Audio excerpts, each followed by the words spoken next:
last Sunday, the very important verse in the 5th chapter, verse 19. I just translated the verse last Sunday. Today we shall study its significance and relevance to us in India and the world. Ihaiva tarjitas sargo yesham samye sthitam manah nirdosham hi samam brahma tasma brahmanide sthitaha. Ihaiva, here itself, in this very life itself, sargo taihi jitaha. Birth has been conquered by those people. Birth means without our choice we are put into a body-mind complex. We have no choice in the matter. Freely assuming a birth is different. Here we have no freedom. We become a creature. Just like a prisoner, he has no freedom. He is put into a prison. He cannot come out and he is not free there. So our birth is of that nature. We didn't choose it. It has come to us. Now it's a challenge to us. This kind of birth, sarga, means birth of this nature, where helplessness comes in. That will end when you realize Brahman. That is the central theme of the shloka. Ihaiva tarjitas sargo. If you freely choose a birth, that is beautiful. Just like a person is taken to jail for some crime, he has no freedom to go or to come. But if somebody goes to jail freely to do some great good to the people, that is beautiful. Gandhiji went to jail. Why? In order to release millions of people from the jail of political slavery. That sarga is okay. This sarga where we are helpless is a challenge to us. Why are we here? How can we be free?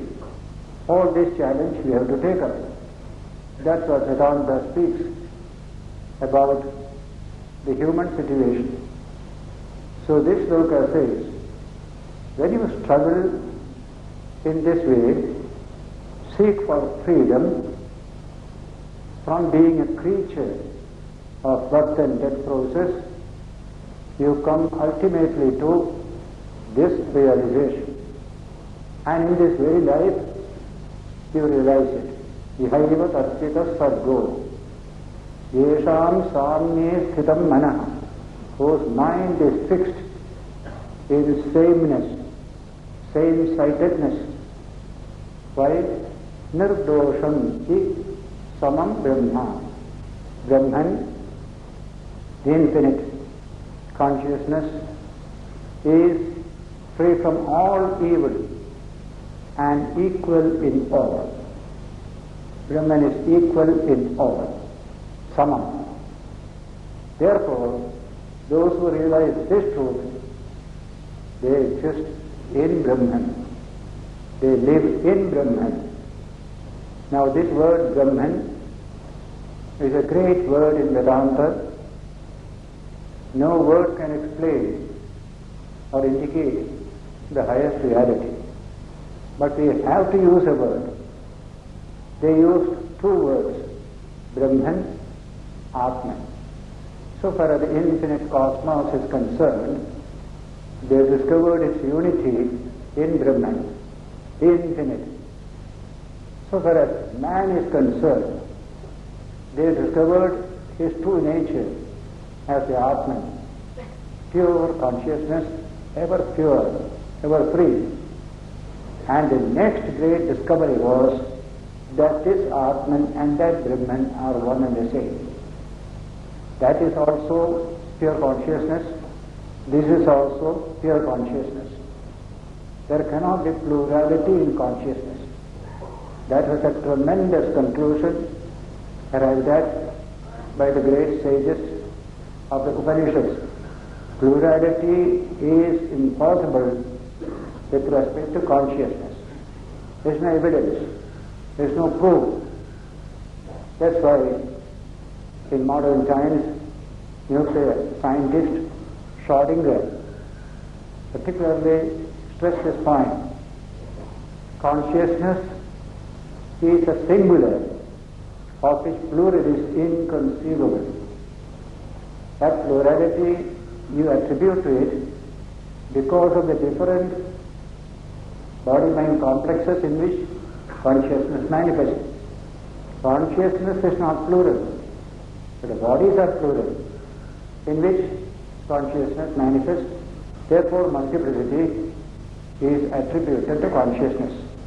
Really, consciousness is one and indivisible. So also is Brahman, infinite. That is the great conclusion of Vedanta, and this conclusion of the infinite consciousness, one and non-dual, which unites everything in this world, is slowly getting expounded by many great Western scientists today. Physicists, psychologists, medical scientists, and those who deal with environmental problems, every one of them is slowly coming to this, what you call, unity behind the diversity, intimate relationship of everything with each other. And that unity is something spiritual. Many of them come to this conclusion, and that comes to what you call Brahman in the Vedanta, or the Atman in the Vedanta. The Atman is consciousness, Brahman is pure consciousness. It is one in everything, in you, in me, in all. This subject is slowly getting attractive to those people in the West today who deal with ecology and environmental problems. They see a unity behind all this diversity, and that unity is a spiritual unity. The word spiritual comes again and again in many books written by these great thinkers. So they are traveling on the road that had been traveled earlier by the great sages of the Upanishads, and they will come to the same conclusion. What is Brahman? The Taittiriya Upanishad asked this question, and it answered, Satyam Jnanam Anantam Brahma. Brahman is Satyam, truth, Jnanam, consciousness, Anantam, infinity. There is no two, it is infinite and non-dual. Now this is the conclusion to which modern thought is proceeding. The advanced thinkers who are not tied down to the materialistic traces of science, and they are increasing in number. And a number of books are coming out. So this shloka has got tremendous significance from that point of view. All knowledge is ultimately a process of discovering unity in diversity. When there is no knowledge, you find diversity. When knowledge comes, you see some unity in that diversity. With respect to the whole of existence, what is that unity? They call it Brahman. When you realize this truth, you become free. You are no more a creature. That is the idea of Brahmajnana, a wonderful word in Vedantic literature, knowledge of Brahman. one who knows Brahman. Some of the great utterances of the Upanishads refer to this great truth. In the Mundaka Upanishad, we studied here that sloka, which is uttered with a sense of ecstasy of realizing this truth, Brahmaidedam Amatam. Idam, this manifested universe, is nothing but Brahman, the immortal. Things are mortal, but Brahman that exists in all of them, that is immortal. So Brahmaidedam Amatam. This, idam means this manifested universe, then it expands it. Purastad Brahma, in front is Brahman. Paschat Brahma, behind is Brahman. Dakshinatascha Uttarena, right and left. Not only so, Ataschodhancha Prasrutam, is spread above as well as below. And finally, it ends up in a wonderful note. Brahmaivedam Vishwamidam Varishtha.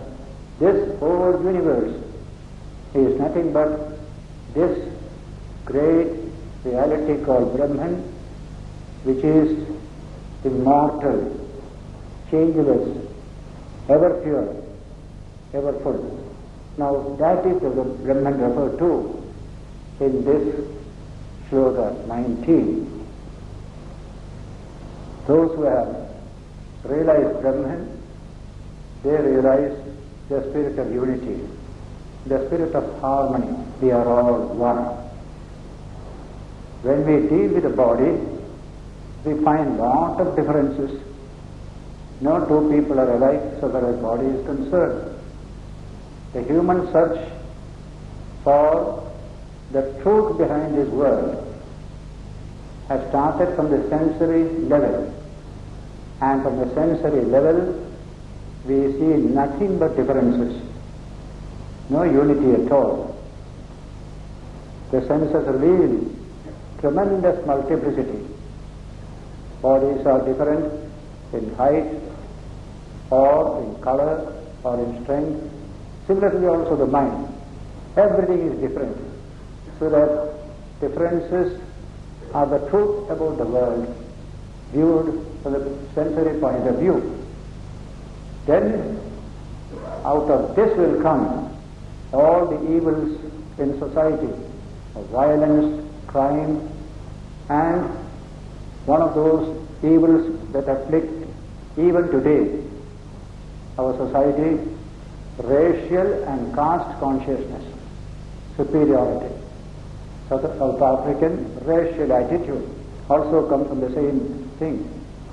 So out of this, the world is slowly evolving a human sense of oneness, a mankind awareness, obliterating these differences which are not negated, but which are said to be only on the surface. Deep down there is unity. Outwardly there are these differences, we don't deny even the difference between man and woman, but behind both is one infinite self. That is our true nature. Tattvamasi, you are that, you are that. Now when this truth comes into operation in society, you will find greater integration of man with man in society. And today that integration is going to be international in scope. We are all one. Imagine 50 years ago, what was human thinking? What it is today? Pre-war, post-war. Pre-war was full of differences, full of superiority, inferiority, exploitation, all that was going on. But in post-war conditions, things changed.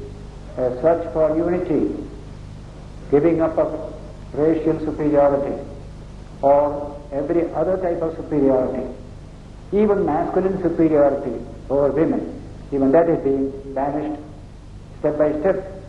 Somewhere we are moving. What is the direction? It is that direction that Vedanta supplies to the entire movement of thought in the modern age.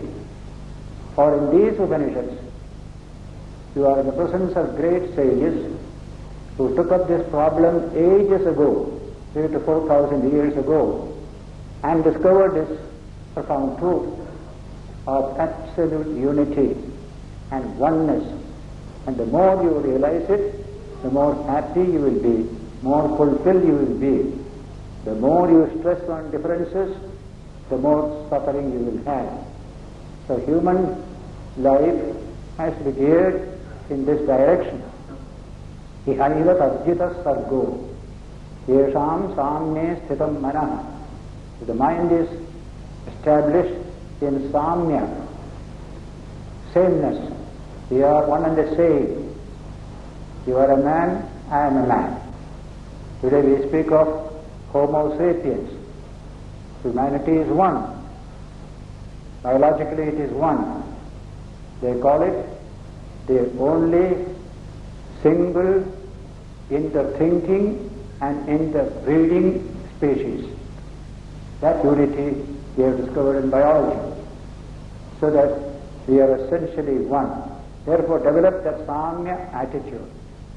Don't look to the differences in wealth and power and position. Remember that humanity that is present before you. You are the same humanity. Now this is still a speculative venture. What is the truth behind it? That takes you to the idea of Brahman and the infinite Atman. Behind this body-mind complex is the infinite spiritual reality called the Atman, and it is one in all of us, existing undivided in things apparently divided. That's the language of the Gita. Later verses will tell you. Bodies are divided, but the Atman is undivided. We are all one. That's why love comes only when we realize this sense of unity. Wherever there is separateness, it is difficult to bring love into the picture.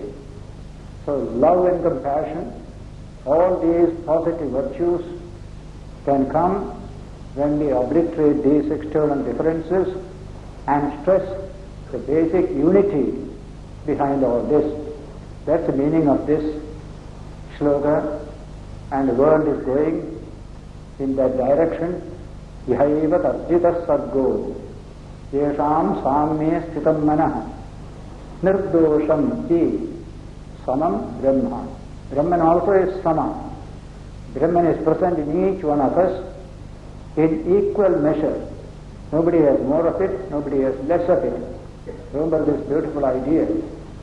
A saint and you and I. Brahman's presence in all of us is equal. Never more and never less. See the wonderful truth. Samam Brahma, nirdosham, free from all evil. Brahman is absolutely pure, ever free. And it is equal in all of us. That's the profoundest truth Vedanta conveys to all of us. Whether it is man, whether it is animal, insect, or trees and plants, or even rocks and minerals, everywhere the same infinite consciousness is present in its wholeness.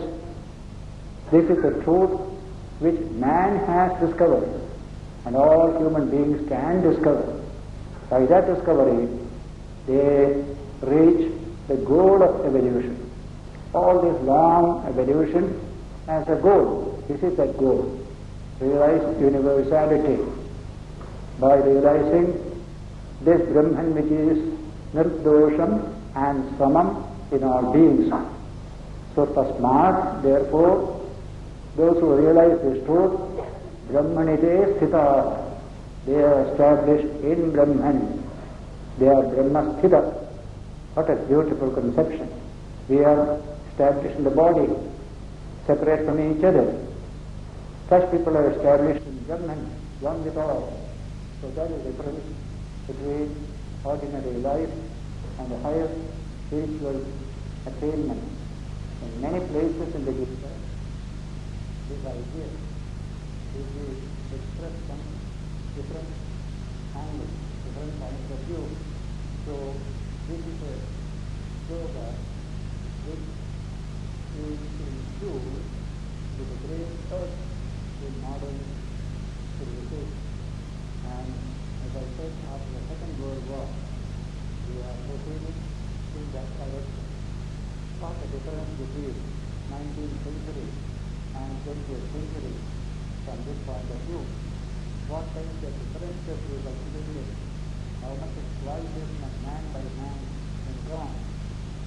That is why this new thought development, gathering with the suffering of war and violence, new thinking phase, and we have in that line the line of human development of exploiting differences and seeing unity behind these differences.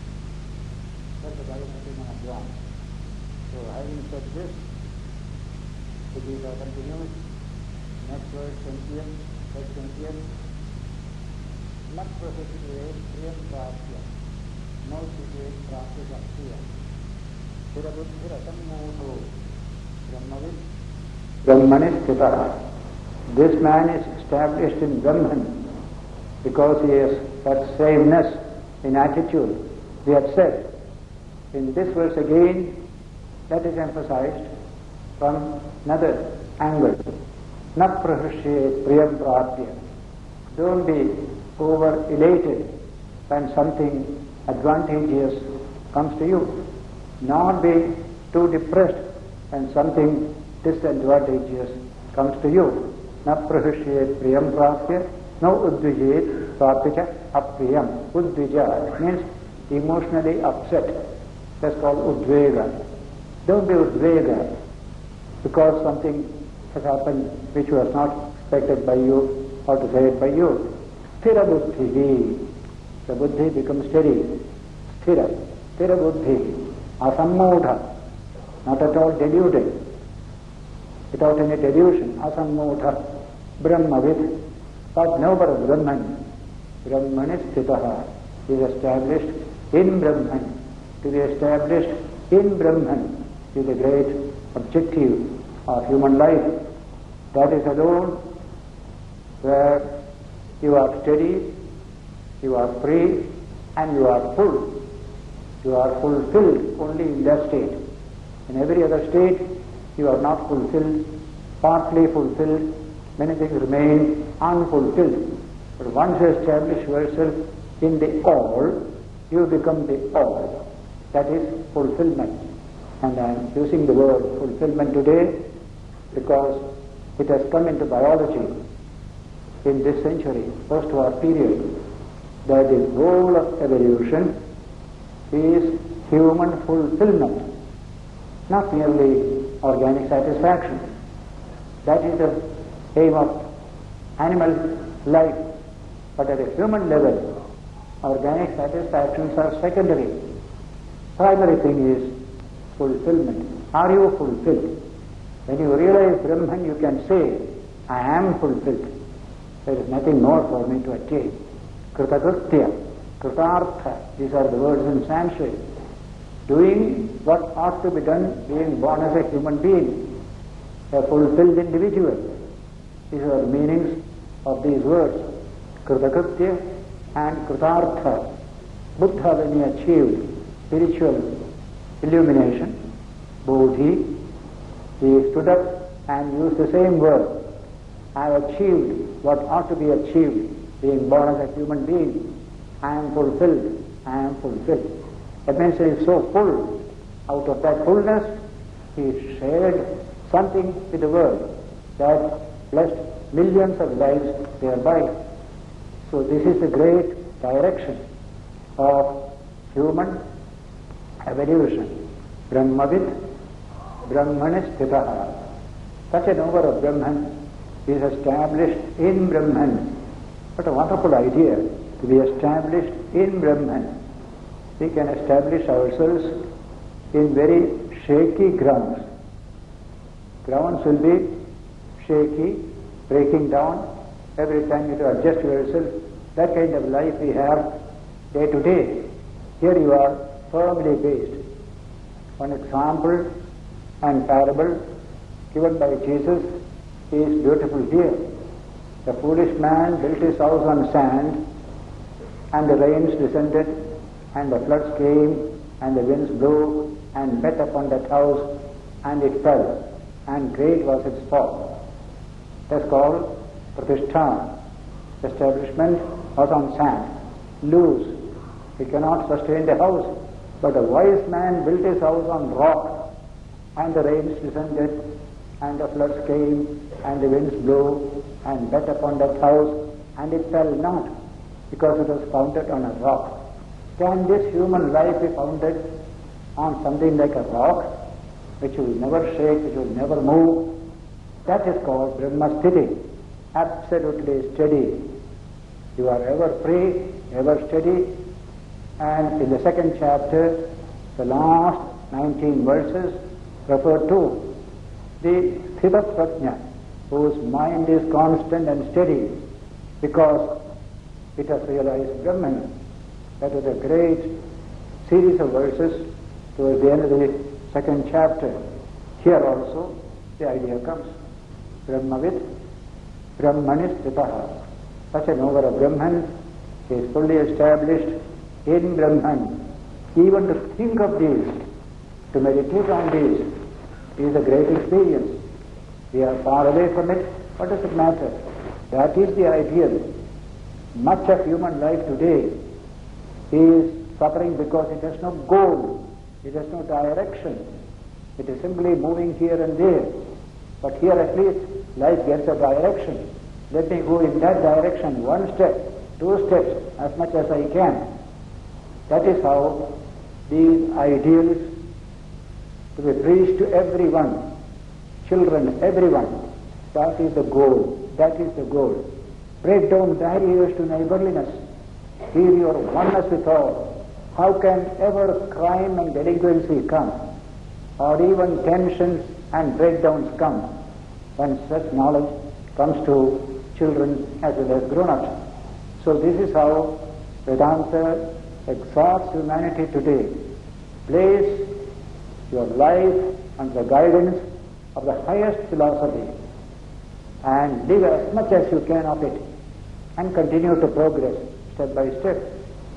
That is why this expression, Brahmavid, Brahmanis Sthitaha, knower of Brahman, is established in Brahman. Then he said, we are normal human beings. We have our sensory apparatus, and the sensory apparatus controls us, limits us, makes us separate from each other. That is going on. Treat it as a challenge. That is a great Vedantic exhortation. Bhāhyasparshe shasaktātmā vindatyātme yat sukham sad brahmayoga yuktātmā sukham akshayam ashnute. So verse 21 gives us this great teaching, with the heart unattached to external objects. Why should that external object be my master? Ask the question.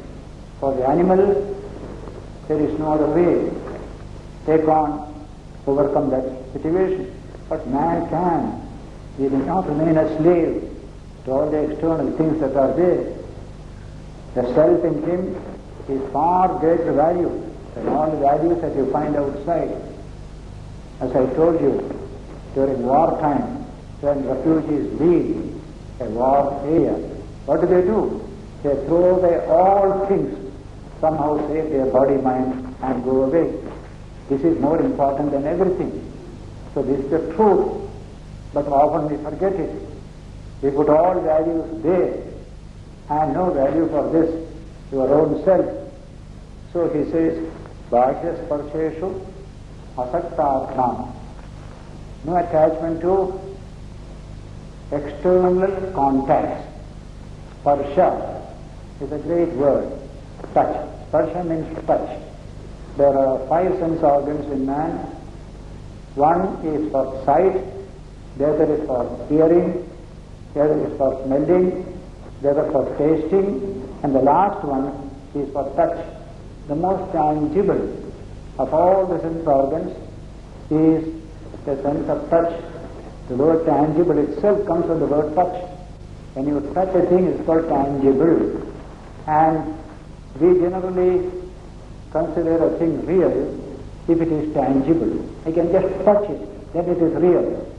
So reality is measured by tangibility, by ordinary human minds. Things which are intangible are unreal to our people.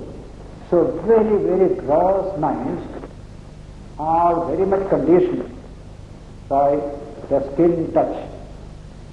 That's why Bhashya Sparsha. Touching one's own body won't do. I want to touch something out there. Bhashya Sparsha. As a baby, it's a beautiful thing to have Bhashya Sparsha. Baby needs it for its growth. The mother skin touch with the baby is absolutely essential for the baby's sense of security and its mental development. But when we cease to be babies, we shall have to ask this question: how long shall I live at the lowest level of the sensory apparatus? That's called touch level. Is it necessary to touch all the time? Without touch, even by expressing through ear, nose or eyes, we can still establish human relations. Touch is not essential. Therefore, we take one step, until none of these senses can control me. I can go beyond all of them. That is the high state of human evolution. These are all gateways. We are tied up with them, but we can go beyond them. Going beyond the sensory level is the beginning of man's spiritual life. So long as he is tied up at the sensory level, he is still an animal only. Apparently looking, he is a man. Actually, he is an animal. He cannot go beyond the sensory limitation. So, Bhashya Sparsheshu Asaktatma, the one who is thoroughly unattached to all external contacts. Bhashya Sparsha Indati Atmani Yat Sukham. That person enjoys a wonderful bliss within himself. What I expect to get by a touch, million times more than that I can get from within. I don't know this truth till now. Now I am realizing it. So Gita says, whatever you get there, you get in your own self. There is nothing to compare the joy of the Atman with the little joys that come from touch and sound, etc., etc. That's a truth that we must realize as we become more and more mature. The baby cannot understand it. Baby lives entirely at the sensate level. But as you grow beyond the baby level, this truth must come to you. Bhashya Sparsheshu Asaktatma. Without any external contact, my mind is detached from it. I enjoy a wonderful experience of bliss within myself. That is what he said. The Atman is of the nature of bliss. Even the touch is only a fraction of the bliss of the Atman coming through that particular sensory system.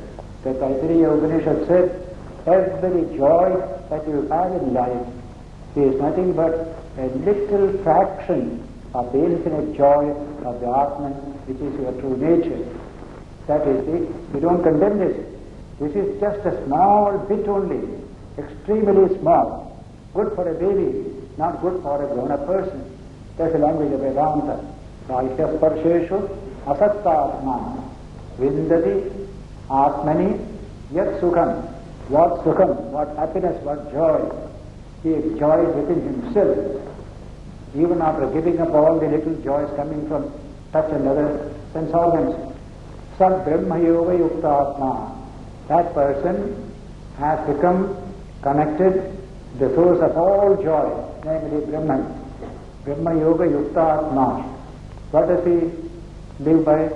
Sukham Akshayam Ashnute. He experiences imperishable happiness. All other happiness are perishable. They come and they go. Such happiness comes and goes. But this happiness is always there. That is your true nature. So Sukham Akshayam Ashnute. Sukham means happiness. Akshaya means imperishable. Kshaya means what perishes. Akshayam, imperishable. Ashnute, they experience. Such people experience. This is the goal of human evolution. More and more independent of the external environment. What else is freedom? Freedom is independence of the external environment. Suppose I call myself free and somebody abused me and I become depressed, full of tension and depression. What has happened to my freedom?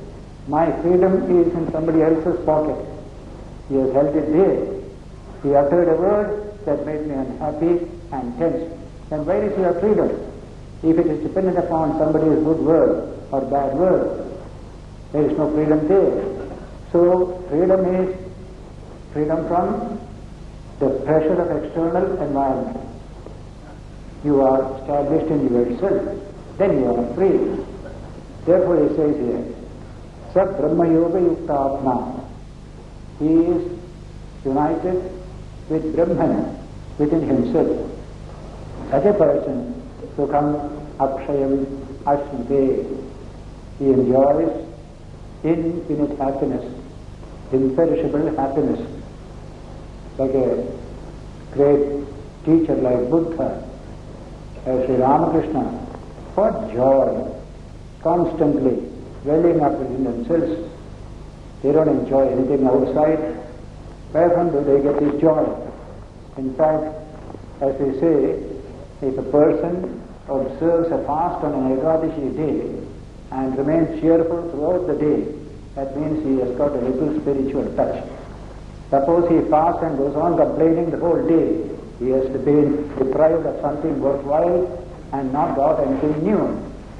So whenever you give up things outside and remain cheerful, that shows you are in touch with a deeper reality which is the source of all joy.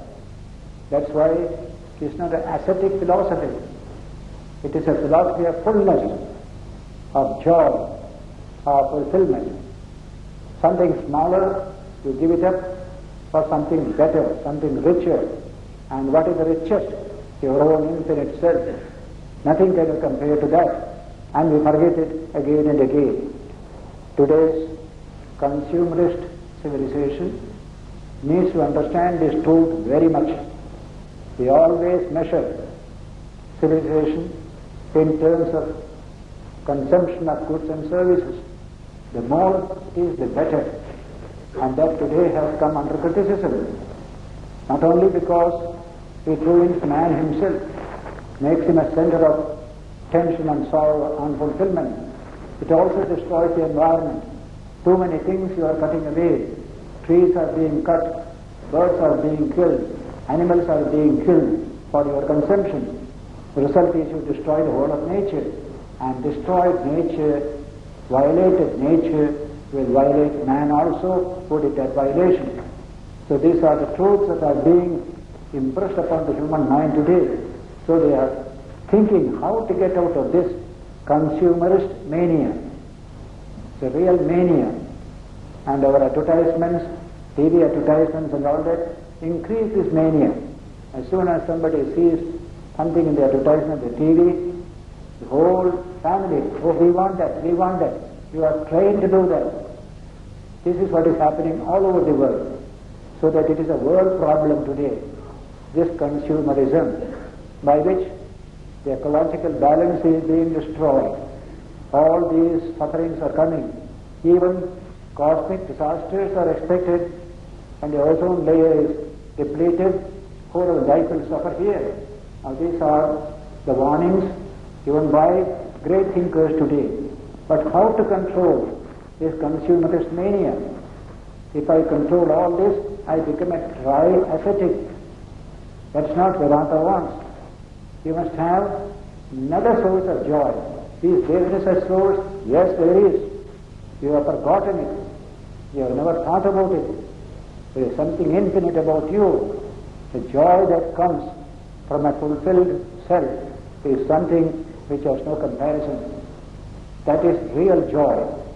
So Ramakrishna, in one of his teachings, divided human joys into three categories: Vishayananda, Bhajanananda, Brahmananda.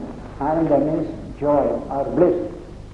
Vishaya means sensory objects. Now all consumerism refers to this sensory objects. The joy that comes from experiencing sensory objects is called Vishayananda.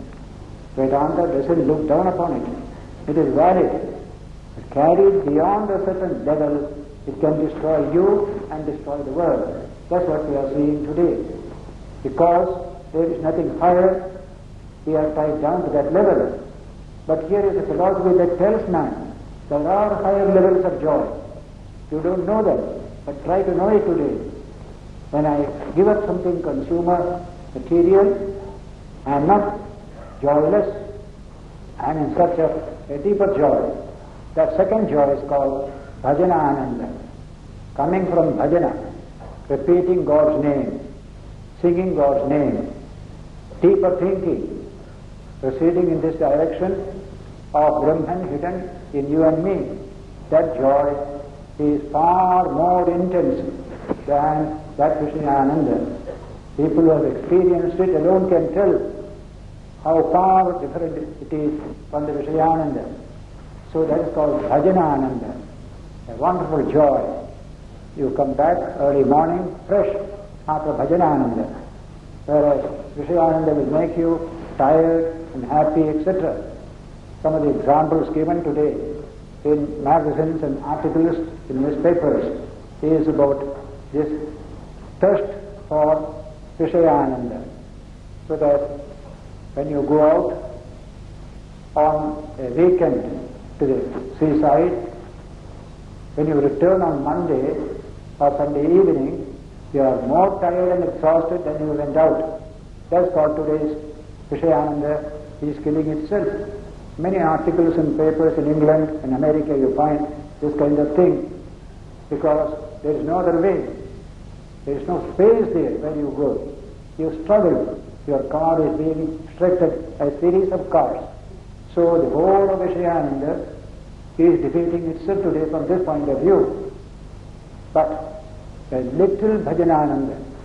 Why should I go out all the time? Let me sit quiet. Let me read a beautiful book. People have lost the capacity to read great books. Similarly, let me sing the name of God. Enjoy music. Enjoy those beautiful things. They don't cost much. And how much joy you get thereby. Above all, a devotee of God singing bhajan. What wonderful joy it is. So very often, people are able to sustain themselves, even though many Vishaya Ananda is not available.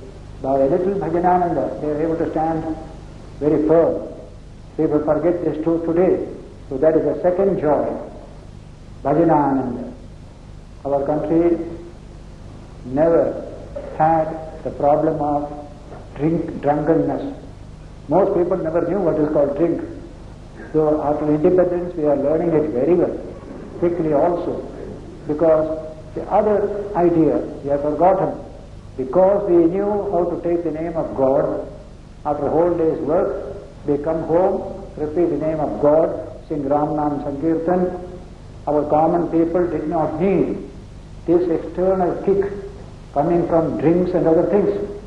That is taken away from them today, that joy. So they have to depend upon that external joy. And what is the result? Unhappy homes, breakup of life, marriages, everything. You can see that plenty today.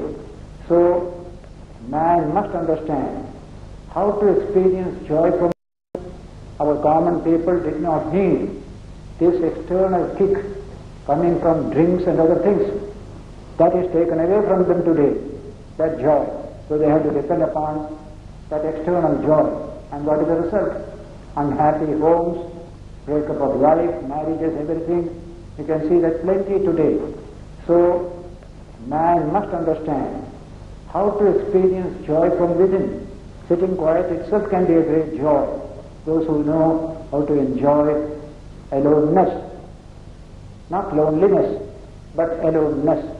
Aloneness is a great thing. Why should I run about all the time? Let me keep quiet. Let me be myself for some time. Let me meditate. Let me think of God. Let me sing bhajan. All that constitutes the sources of bhajana ananda. Not at all costing anything, but refreshing every time. This is the second one. And the third one is called Brahmananda. What is referred to in this verse here. When you actually realize that infinite Brahman, what infinite joy is yours. You can't measure it at all. Immeasurable. That is the language of the Gita. That's the language of Sri Ramakrishna's parable. Every joy is welcome. We don't look down upon any joy. But there are joys and joys. There's a passage from a lower joy to a higher joy. Don't forget that. There's warning Vedanta gives. So from Vishyananda, we must learn to achieve Bhajanananda. And if we are fortunate enough, if there is grace of God on us, we can achieve Brahmananda also. But Bhajanananda is via media. It's a beautiful experience, Bhajanananda. Millions of people are today seeking that Bhajanananda. One of the things I saw is the spread of this Indian bhajana all over the world today. Any part of the world you go, everybody wants bhajan cassettes everywhere, singing and find joy in it. That is a wonderful new development. We need it very badly to save us from the consumerist civilization which destroys the consumer as well as the nature around us. That should not happen. That's why this teaching is needed. This sloka has that preference. Bhakya sparsheshu asaktatma vindatyatmani yat sukham. Atmani means one's own self. Yat sukham, whatever happiness we enjoy. Sab brahma yoga yuktatma. He has become one with Brahman. Sukham akshayam ashnute. He experiences infinite happiness. From touch we got a little happiness. Good. And the baby needs, as I said, the happiness of that touch. But the real test of maturity is getting free from the need for that happiness coming from touch. Go higher, more subtle human relationship. It is like two people sitting together, constantly chattering all the time. They won't stop chattering, there is unhappiness all around. They must chatter all the time. But there are people living together for days and months without a word being exchanged, yet their hearts are always pulsing together. The talking is not needed to establish friendship. Without talking also you can be in infinite friendship, you can experience it. Now these are all parts of human experience. We have forgotten these higher dimensions of human possibilities. This is a tremendous human possibility. It is written in the life of Swami Brahmananda that he and another disciple of Sri Ramakrishna lived together, months together in Vrindavan without exchanging a word with each other. But they were all close to each other. Their hearts were pulsing together. That state is absolutely possible. But in the early stages, you must go on chattering all the time. But even in marriage, first few months of marriage, we need a good deal of talking. But once it's well established, we don't need so much of talking. We know each other. We can have less of talking thereafter. That shows the maturity of mind that has come thereafter. So, Sukham, Akshayam, Achnute. These are the grades of human happiness.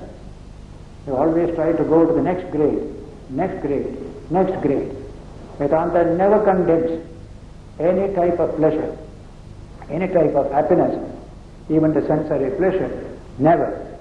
It only says there are higher grades. You are depriving yourself of beautiful joys which are waiting for you by your concentration on the little joy that is here. This is language of Vedanta which has been strengthened by that beautiful exhortation of the Kathopanishad as freely rendered by Swami Vivekananda. Arise, awake and stop not till the goal is reached. There is so much to achieve. If you have achieved something, march on. Something greater is still there. Something greater is still there.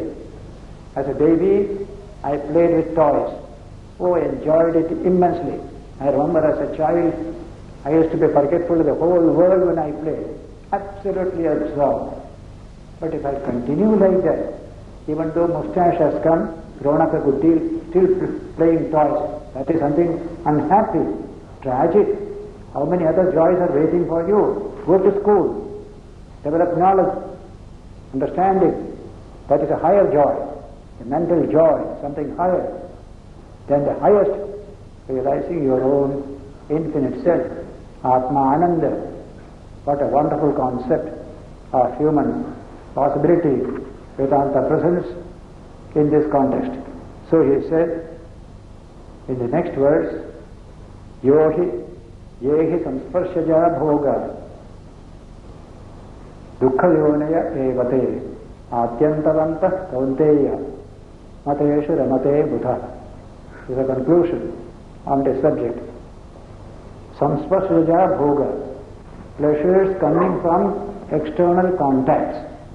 They are called samsparsha. Sparsha means the same thing, external contact. All such pleasures have one difficulty. They adyantavantaha. They have a beginning, they have an end. You can't always have them. You miss them. Then dukkha yonaya evate. You wanted pleasure, pain also comes along with it. You can't have only pleasure. Pain also will come. Life is a constant movement between pleasure and pain. As we say in English poem, in the very temple of delight, there is the evil suffering as a sovereign shrine. This is from Shelley or some other great poet. In the very temple of delight, you find sorrow lurking there. So, adyantavanta kaunteya. Similarly, dukkha yonaya evate. Pleasures can bring also pain along with them. They always go up and down. One of the great poems is by Kalidas, I believe, or Bhavabhuti's Uttar Ramacharita. Kasya ekantam sukham aviratam dukkham ekantato va. He says, who has got continuous happiness, who has got continuous sorrow? Not at all. Nijay gachat utarija dasha. Our situation goes up and down. Chakra neme kramena. Like the neme, the axle of a wheel. It is moving like this, moving like this, moving like this, never living steady.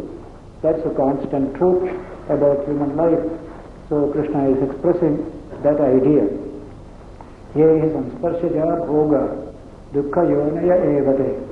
They are the sources of dukkha also, the sorrow. Adyantavantaha kaunteya. Arjuna, they have a beginning, they have an end. Therefore, what is to be said? Nateshu ramate buddha. A mature mind, a wise mind, will not take delight in them. That's all. Nateshu ramate buddha. I play toy as a baby. As I grow, I find joys in higher things, higher and higher things. So here also, when you are a Buddha, and as a wise person, intelligent, discriminative, you will not look down upon it, but you won't run after it. You don't want it, you can do without it. Nateshu ramate. You don't find delight in it, Buddha, because you are a Buddha, an intelligent, wise person. That is the expression in this particular verse. All this is dealing with the actual human situation. When we study ourselves and our various reactions, we come to understand so many new things about oneself and one's possibilities. It is good to know What are the possibilities hidden within myself? It is not exactly what I now think is my possibility. Hidden possibilities are plenty.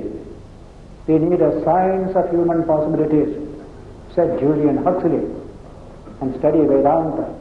It is just that science, the science of human possibilities. Vishayananda, Bhajanananda, Brahmananda, all the three are human possibilities. Therefore, we should keep in view these various grades of joys that are there and pass on from one to the other. Don't stay put too long at one particular level. Avoid stagnation. Don't stagnate with the constant exhortation of the Vedantic teachers. Don't stagnate. March on, march on, march on. That's the language of Vedanta. Now we shall take up this remaining verses. We have only about 7 or 8 verses in this chapter. What a beautiful chapter. And the next yoga, 23rd, 22nd, 23rd, is a wonderful verse. I used to recite it in my mind so many times. Anybody can do so and get great strength thereby. We shall deal with it next Sunday when we meet here. We shall sit quiet for a minute and then disperse.